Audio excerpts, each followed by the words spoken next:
Hello friends, welcome back MK knowledge group में आप सभी का स्वागत है। आज इस वीडियो में हम देखेंगे छत्तीसगढ़ शासन द्वारा या सीजीपीएससी आयोग द्वारा जो आज एग्ज़ाम लिया गया है 26 जुलाई 2021 को। सीजीपीएससी का प्रथम पेपर और निबंध का 2 पेपर का आज एग्ज़ाम हो रहा है, जिसमें प्रथम पेपर हो चुका है। इसमें भाषा के पेपर प्रथम पेपर होता है, जिनमें हिंदी, छत्तीसगढ़ी और अंग्रेजी के प्रश्न पत्र होते हैं, जिनमें हम आज देखने वाले हैं किस प्रकार से प्रश्न पत्र पूछे गए हैं और एनालिसिस करने वाले हैं कि किस प्रकार के आगामी जो एग्ज़ाम होंगे उसमें पूछे जा सकते हैं और कहां कहां से क्वेश्चन पूछे जा सकते हैं और किस बुक से क्वेश्चन हमें पढ़ने चाहिए ताकि हम सभी क्वेश्चनों को आसानी से बना सकें। उस पुस्तक के बारे में भी हम आपको जानकारी देंगे, तो वीडियो का आप अंत तक बने रहिएगा। चलिए हम बात करते हैं। तो प्रथम पेपर का होता है 200 अंकों का, जिनमें 34 प्रश्न होते हैं और इस 34 प्रश्नों को आपको 3 घंटे के अंदर हल करना होता है। तो आप इसका प्रैक्टिस करते हैं तभी इस प्रकार के और इतनी संख्या में क्वेश्चनों को आप हल कर पाते हैं। चलिए हम बात करते हैं। पहले इसे निर्देश को देखते हैं। सभी प्रश्न अनिवार्य होते हैं। निर्देशों को भली भांति पढ़ने और समझने के साथ साथ प्रश्न पत्र तथा प्रश्न सह उत्तर पुस्तिका में आवश्यक प्रविष्टि करनी है तो 10 मिनट का अतिरिक्त समय आपको दिया जाता है। और यहाँ पर दिया है तीसरा में कि प्रश्न पत्र तथा QAB में किसी भी प्रकार की प्रविष्टि करने के पूर्व अभ्यर्थियों को कुल पृष्ठ संख्या की जांच अवश्य करना चाहिए। इस प्रकार के निर्देश आपको दिए जाते हैं। काले और नीले बॉल पॉइंट पेन का उपयोग करना होता है। प्रश्नों में हिंदी और अंग्रेजी प्रारूप दोनों में से किसी भी भाषा में वर्तनी संबंधी अन्य त्रुटि होने पर ऐसी श्रेणियों से समझ से परे हो तो उसे स्नातक स्तर के अभ्यर्थियों से ऐसी अपेक्षा की जाती है कि वे अपने स्तर पर उसे सही करें। ठीक है, तो इस प्रकार से रहता है। निर्देश आप पढ़ते होंगे। इस प्रकार से आपको 100 नंबर का आपका हिंदी का पूछा जाता है, छत्तीसगढ़ी का इसमें 50 नंबर का और अंग्रेजी का 50 नंबर का, कुल टोटल 200 अंकों का होता है। तो चलिए हम बात करते हैं कि 2021 का यह पेपर है, हिंदी भाषा का है। सीजीपीएससी 26 जुलाई को जो एग्ज़ाम हुआ है उसका पेपर है। पेपर नंबर 1 यहाँ पर आपको दिख रहा होगा। भाग 1 में हिंदी का पूछा गया है, 100 अंकों का है। चलिए हम बात करते हैं क्या क्या महत्वपूर्ण चीज़ें इसमें पूछा गया है।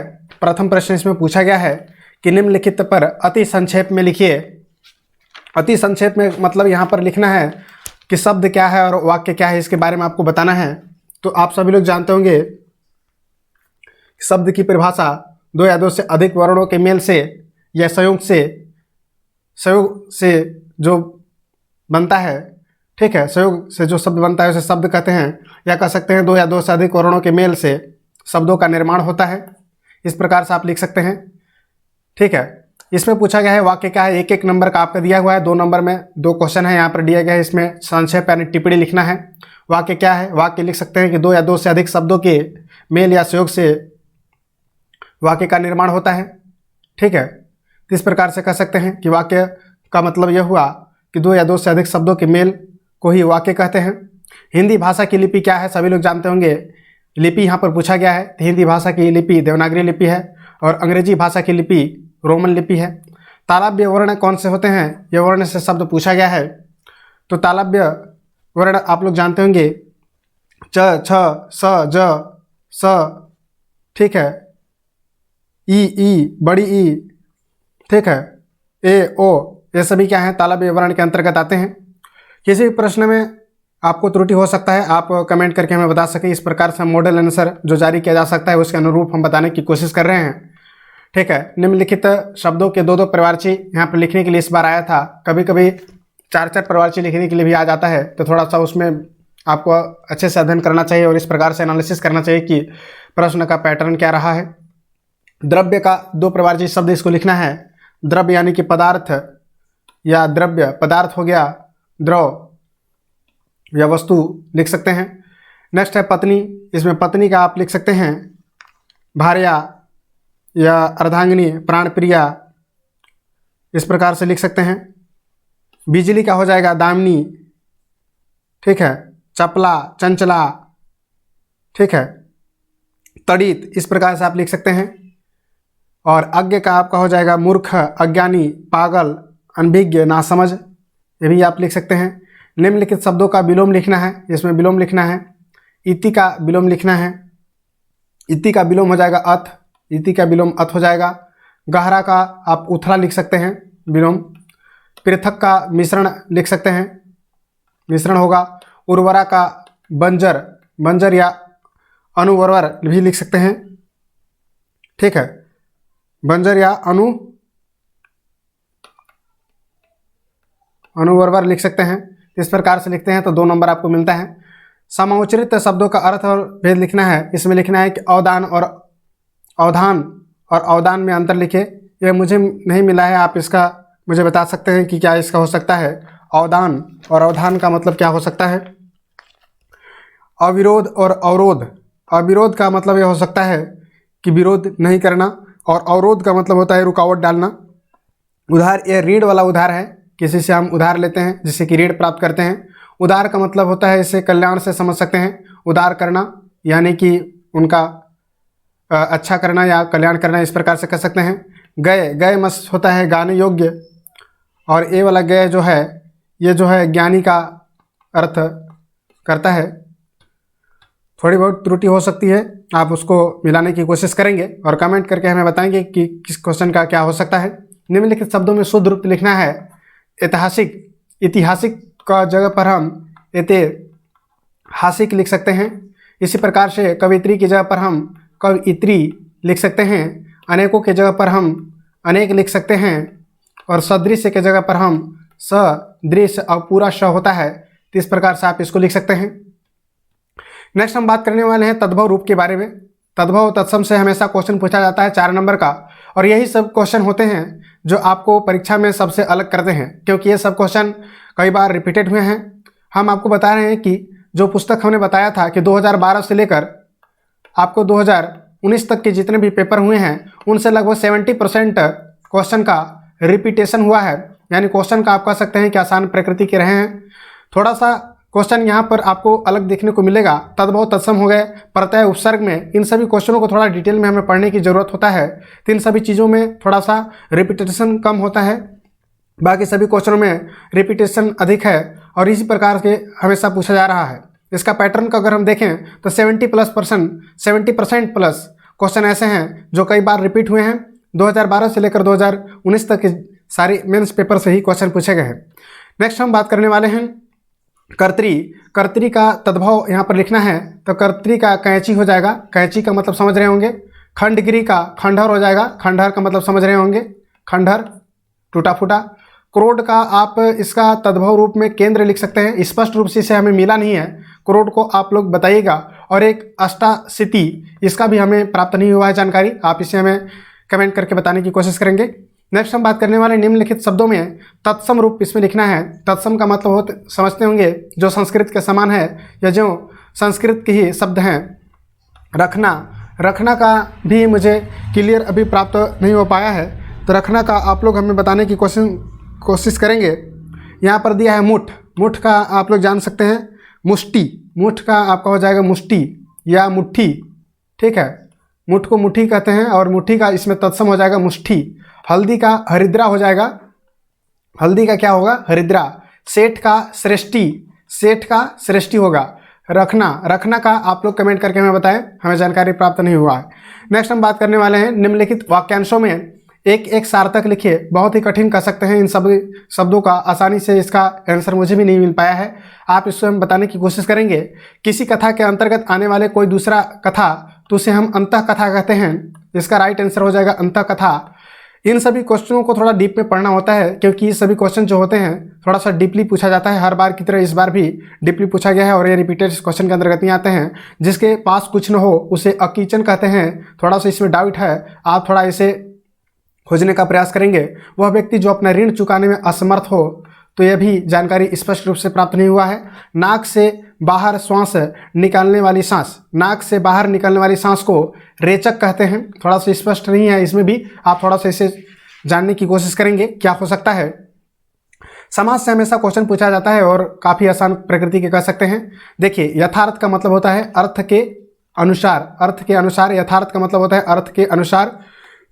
इसका समास विग्रह करते हुए समास का नाम भी आपको लिखना था, अर्थ के अनुसार यथार्थ। इसका जो है समास वह अव्ययी भाव समास है, आप याद रखेंगे, अव्ययी भाव समास के अंतर्गत आएगा। नेक्स्ट है दोपहर, दोपहर को आपको हो जाएगा दूसरा पहर, ठीक है, दूसरा पहर, दोपहर का होगा दूसरा पहर।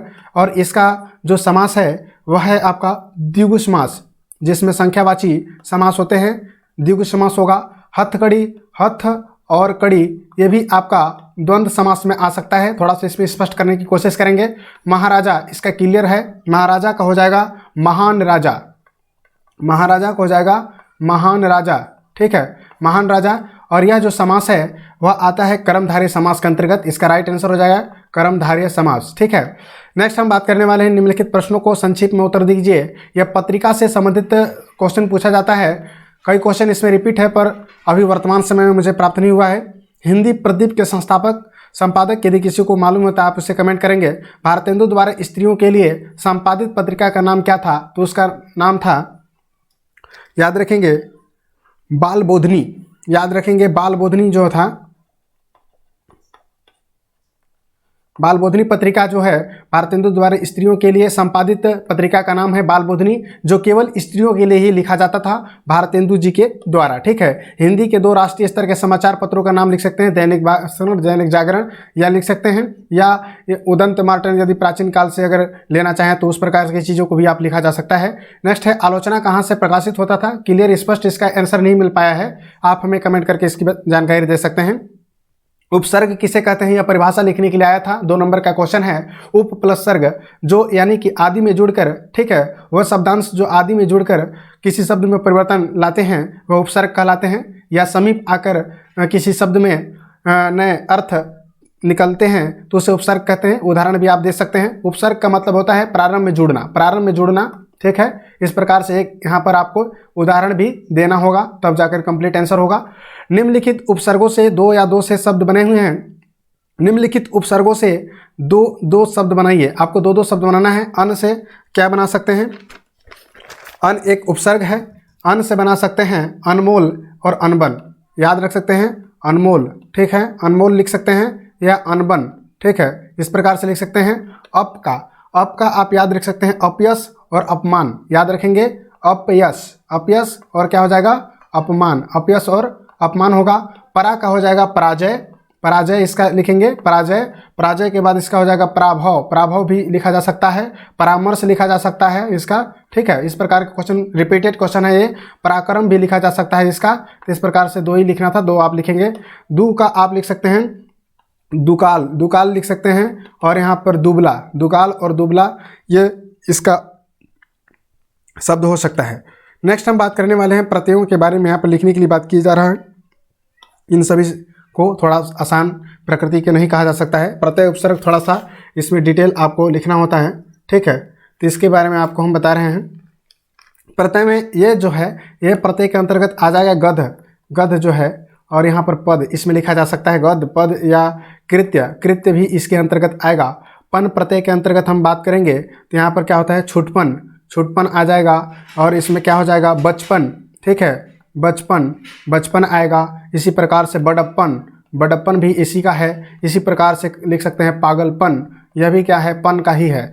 नेक्स्ट माट जो है यह थोड़ा सा कठिन जान पड़ता है, इसका आंसर आप बता सकते हैं। ईक प्रत्यय का मैं आपको बता रहा हूँ, ईक में लिख सकते हैं दैनिक, इसका राइट आंसर हो जाएगा दैनिक। नेक्स्ट हम बात कर सकते हैं वैज्ञानिक, वैज्ञानिक में ईक प्रत्यय का प्रयोग किया गया है। उसी प्रकार से वैदिक, वैदिक में भी ईक प्रत्यय का प्रयोग किया गया है, तो इस प्रकार से आप लिख सकते हैं। जिसका आंसर प्राप्त नहीं हुआ है वह है माट का, आप लोग कमेंट करके हमें बता सकते हैं। निम्नलिखित शब्दों के मूल प्रत्यय को बताना है।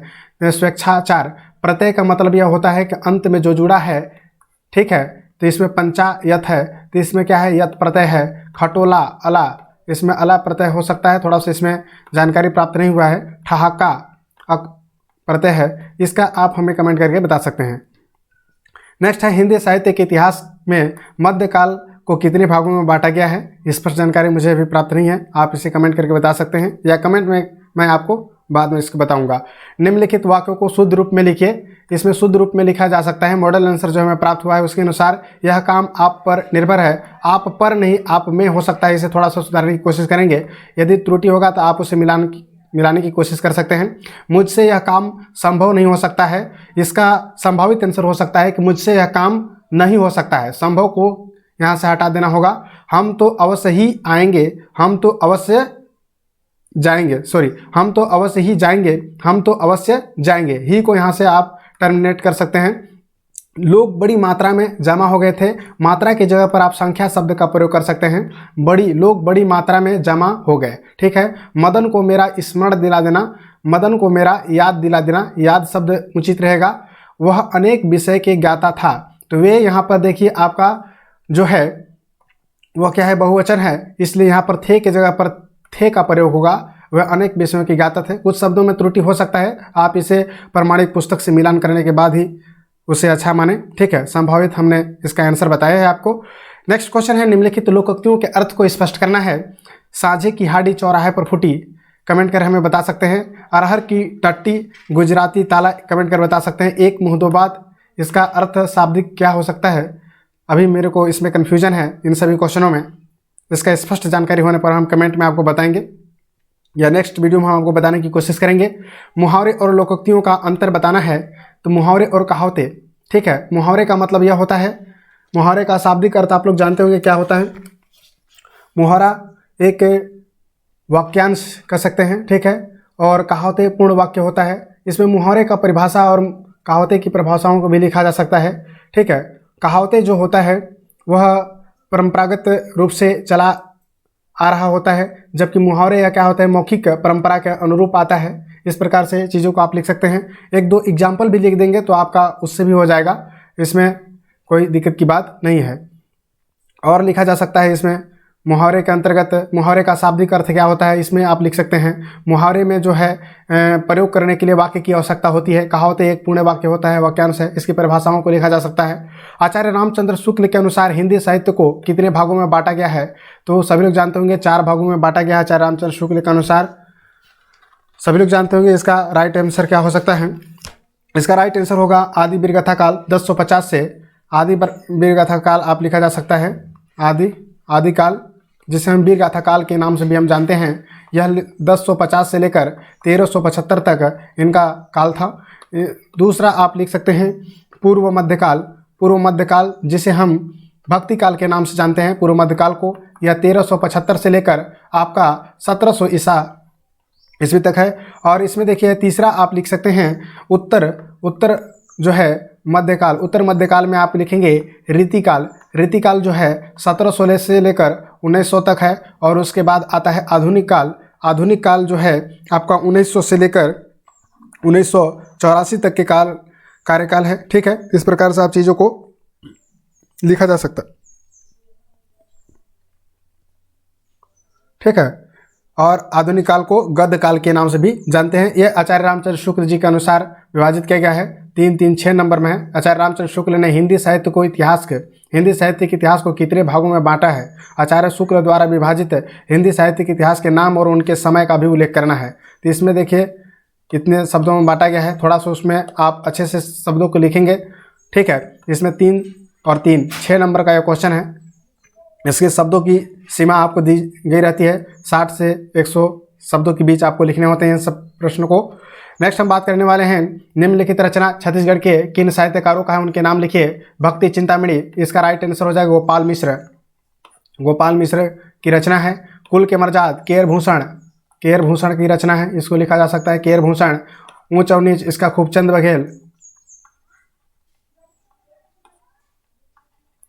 बघेल जी हैं। नेक्स्ट है लखनलाल गुप्ता, इनका बाबू रेवाराम का जी है विक्रम विलास आप लिख सकते हैं, विक्रम विलास। और लखनलाल गुप्ता का बीरबा करके कुछ रचनाएं हैं, थोड़ा सा भी ध्यान नहीं आ रहा है, इसको आप देखने की कोशिश करेंगे। और इसके अतिरिक्त हाँ याद रख सकते हैं चंदा अमृत बरसाइन, ठीक है। इसका राइट ऑप्शन आप लिख सकते हैं, लखनलाल गुप्ता का है चंदा अमृत बरसाइन, चंदा अमृत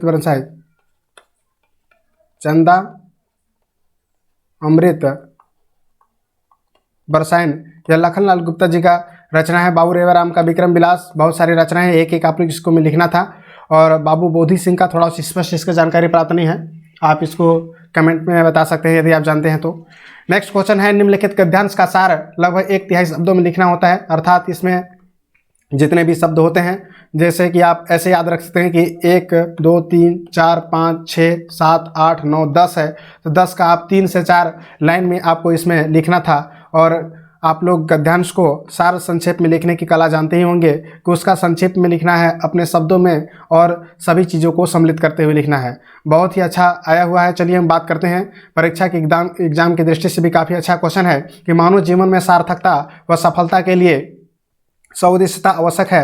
यानी कि इसमें हम याद रख सकते हैं कि मानव जीवन में सार्थकता और सफलता के लिए सउद्देश्य यानी कि जो सत्य उद्देश्य आवश्यक है। आंख बंद कर चलाया गया तीर अपना लक्ष्य नहीं भेद सकता है। अंधे होकर भागने से किसी मंजिल तक नहीं पहुंचा जा सकता है। ऐसा किसान कभी सफल नहीं हो सकता है जो आंख मूंद कर बेमौसम खेतों में बीज बोता हो। कल्पना कीजिए उस व्यक्ति की जो ट्रेन में बैठने के लिए स्टेशन तो पहुंच गया, पर जिसने यानी मालूम कि उसे जाना कहाँ है। विश्व एक रंगमंच है और हम कौन सी भूमिका करना चाहते हैं, इसका पूर्व निर्धारण आवश्यक है। जरूरी है कि बंद आंखों से खोले उद्देश्य निर्धारित नहीं करें तभी चलना शुरू करें। जिस नाविक ने मंजिल तय नहीं की कि उसके अनुकूल हवा कैसी चलेगी, तुम सौ नहीं हो कि संसार की लहरें तुम्हें चाहे जिस किनारे पटक दे। परिस्थितियां चाहे जिधर ले जाएं, पर तुम्हें भाग्य के प्रवाह में न बहते हुए कर्मठता के प्रवाह का रुख बदलना चाहिए। तो बहुत ही आसानी से इसका लिखा जा सकता है। इसमें बताया गया है, शीर्षक भी लिखना है तो मानव जीवन का उद्देश्य इसमें शीर्षक हो सकता है कि मानव जीवन का उद्देश्य सफलता के लिए उद्देश्य आवश्यक है, यह भी लिखा जा सकता है। ठीक है, मानव जीवन में सार्थकता व सफलता के लिए उद्देश्य, सफलता के लिए उद्देश्य काफ़ी आवश्यक है। उद्देश्य जब तक आप निर्धारण नहीं करते हैं तो सफलता आपको पाने में बहुत ज़्यादा कठिनाई हो सकती है। इसके बारे में बताया गया है पूरे गद्यांश में, और इसे एक तिहाई शब्दों में आपको लिखना है। 6 नंबर के क्वेश्चन होते हैं। नेक्स्ट इसमें दिया गया है अपठित गद्यांश के आधार पर निम्नलिखित प्रश्नों का उत्तर दीजिए। बहुत ही अच्छा कह सकते हैं, बहुत ही आसान प्रकृति के सभी रहते हैं। इसमें हम बात करेंगे कि आदिम युग में मानव जाति का प्रादुर्भाव प्रकृति के क्रोध में ही हुआ और उसी से उसने भरण पोषण की सामग्री प्राप्त की। सभी प्रकार के वन्य और प्राकृतिक उपादान ही उसके जीवन और जीविका के एकमात्र साधन थे। भगवान श्री राम, सीता, लक्ष्मण ने भी वन में पंचवटी में कुटिया बनाकर वनवास का दीर्घ समय व्यतीत किया था। वृक्षों की लकड़ी से मानव अनेक प्रकार के लाभ उठाता है। इसी से उसे मकान, झोपड़ियाँ, कृषि यंत्र, परिवहन के साधन, फर्नीचर आदि निर्मित किए। कोयला भी लकड़ी का ही प्रतिरूप है। वृक्षों की लकड़ी व अनेक उत्पाद जैसे कि नारियल, जूट, लकड़ी का बुरादा आदि विभिन्न काम में आते हैं। वृक्षों से मिलने वाले इन लाभों के अतिरिक्त प्राणवायु तो मिलती ही है, इसके अधिकता से बाढ़ नियंत्रण में भी सहायता प्राप्त होता है या सहायता मिलती है। तो इस प्रकार से आपको 6 क्वेश्चन दिए हैं। 6 नंबर का आदिम मानव के पास जीवन के क्या साधन थे, तो यहाँ पर पहले ही आपको लाइन में यहाँ पर दिया गया है कि आदिम समय में मनुष्य के पास जो साधन था वह क्या था। यहाँ पर दिया गया है भरण पोषण की सामग्री प्राप्त करना। ठीक है, सभी प्रकार के वन्य और प्राकृतिक उपादान ही उसके जीवन और जीविका के एकमात्र साधन थे। ये वाला आपको यहाँ से कट करके आपको लिखना था अपने ही शब्दों में। ठीक है, नेक्स्ट यहाँ दिया गया है लकड़ी का प्रतिरूप क्या है। आप देख पा रहे होंगे कि लकड़ी का प्रतिरूप अभी हमने पढ़ा था कि कोयला भी लकड़ी का एक प्रतिरूप है। तो यह दूसरे नंबर क्वेश्चन का यहाँ पर आ गया, पहले क्वेश्चन का यहाँ पर आ गया और तीसरा क्वेश्चन इसके नीचे मिलेगा। इस प्रकार से क्रमबद्ध रूप से आप बनाते हैं तो निश्चित रूप से पंचवटी किसे करते हैं, तो पंचवटी का एक समावेश आता है। पंच समाहार यानी कि 5 बटों से बना होता है, यानी 5 बटों के समूह को पंचवटी कहते हैं। ठीक है, पंचवटी इस प्रकार से याद रख सकते हैं, एक स्थान है, अर्थात पंचवटी एक स्थान है जहाँ पर 5 बटों के समूह का वर्णन किया जाता है। ठीक है, किसकी अधिकता से बाढ़ नियंत्रण में सहायता मिलती है। यहाँ पर देखिए उनकी अधिकता से बाढ़ नियंत्रण में सहायता मिलती है। आप याद रख सकते हैं कि वृक्षों की अधिकता से बाढ़ नियंत्रण में सहायता मिल सकती है। वृक्षों से क्या क्या लाभ होते हैं सभी लोग जानते होंगे। इसमें दिया गया है कि वृक्षों से लकड़ी और उसके उत्पाद जैसे नारियल, जूट, लकड़ी, बुरादा आदि विभिन्न काम आते हैं। उसके साथ साथ ये भी लिखा जा सकता है कि बाढ़ के नियंत्रण में भी बहुत सारे सहायता मिलते हैं। वृक्षों के उत्पाद कौन कौन से हैं, तो यहाँ पर अंतिम में दिया गया है कि वृक्षों के महत्वपूर्ण उत्पाद है नारियल है, जूट है, लकड़ी है, बुरादा है आदि, यह सभी उत्पाद इसमें लिखा जा सकता है। यह क्वेश्चन बार बार रिपीटेड क्वेश्चन अब बात करने वाले हैं। अर्थशास्त्र के पत्र किसे कहते हैं, इसका 3 प्रमुख विशेषता लिखिए। कई बार क्वेश्चन पूछा गया है, इसको तो कतई छोड़ा नहीं जा सकता है। टिप्पणी कैसे कहते हैं, यह भी कई बार पूछा गया है और इसे भी छोड़ा नहीं जा सकता है। बहुत ही आसान क्वेश्चन है। इस प्रकार से हिंदी में अनुवाद करने के लिए भी दिया जाता है कि our grand parents were the generation of the freedom fighter. इसमें याद रख सकते हैं कि हमारे जो ग्रैंड पेरेंट हैं वे क्या थे, where the generation of freedom fighter, यानी कि वे स्वतंत्र सेनानी जनरेशन से संबंधित हैं। They we be brave and committed man and women fired with the vision of a free India. तो ये याद रख सकते हैं कि वे जो हैं कमिटेड मैन है यानी प्रतिबद्ध मैन है। और women fired with a vision of a क्या होता है fire India, they made sacrifice, donated money and property, their youth and even life to achieve their goal. तो इस प्रकार से आप याद रख सकते हैं कि वे सेक्रीफाइस यानी कह सकते हैं कि योगदान के लिए, डोनेटेड मतलब मनी, वे क्या हैं अपने मनी को डोनेट करते हैं, प्रॉपर्टी डोनेट करते हैं। They were youth and even lived in achievement their goal, वे हमेशा अपने युवावस्था को बनाए रखने की कोशिश करते हैं। Even lived in achievement their गोल, ठीक है, तो वे अपने हमेशा गोल प्राप्त करते रहते हैं। They were the incredibility disciplines, वे हमेशा डिसिप्लिन्ड रहने की कोशिश करते हैं, ठीक है। And them can be parents generation, they wanted to build a new India, a modern India where all citizen were equal, they were incredibility, they work hard and save money and believed the best they could give the children was a good education. तो इसमें लिखा जा सकता है कि इस modern India में जो सिटीजन हैं वे सभी इक्वल हैं, यहाँ पर इक्वल बताया गया है। दे वेयर क्या होता है इनक्रेडिबिलिटी, थ्रिफ्टी के मतलब यहाँ पर अविश्वसनीय की बात किया जा रहा है। दे work hard and save money and believed the best they could give and children was a good education. तो वे वर्क हार्ड करते हैं और मनी सेव करते हैं और वे बिलीव करते हैं बच्चों की शिक्षा पर और उन्हें गुड एजुकेशन देने की कोशिश करते हैं। इस प्रकार से आप अच्छे से थोड़ा लिखने की कोशिश करेंगे सिस्टमेटिक शब्दों में तो 5 से 4 नंबर आपको मिल सकते हैं। इसी प्रकार से निम्नलिखित वाक्यों का सबसे थोड़ा सा कठिन पार्ट अगर हम बात करें तो अंग्रेजी में अनुवाद करने की बात की जाती है। वरिष्ठता सूची में उसका नाम क्या था, कार में जगह नहीं है, उसने मेरे प्रश्न का उत्तर देने से इनकार कर दिया है, हम लोगों ने सुबह कक्ष में प्रवेश किया, जानवर चूहे जैसा था, animal is likes rats, animal was likes rat. इस प्रकार से लिखा जा सकता है हम लोगों ने सुबह कक्ष में प्रवेश किया था, वी किया। इसमें देखिए यहाँ पर किया का प्रयोग क्या है, इंटर्ड याद कर सकते हैं, entered in the class in since morning. इस प्रकार से थोड़ा सा इसमें स्पष्ट हमें जानकारी प्राप्त नहीं हो पाया है, कमेंट करके आप लोग मुझे बता सकते हैं क्या इसका आंसर हो सकता है। और आने वाले समय में हम इसका संपूर्ण हल आपको लेकर आएंगे और भी जो इसके 2 पार्ट बच गए हैं वो दूसरे नेक्स्ट वीडियो में आपको लेकर आएंगे। और इसकी अगर PDF चाहते हैं तो PDF के लिए हमारे टेलीग्राम ग्रुप MK नॉलेज पर आप ज्वाइनिंग कर सकते हैं, ठीक है, वहाँ पर आपको इसका PDF प्राप्त होगा। MK नॉलेज ग्रुप आपको सर्च करना है। फिर मिलते हैं किसी नेक्स्ट वीडियो में। Thank you very much. जय हिंद, जय भारत।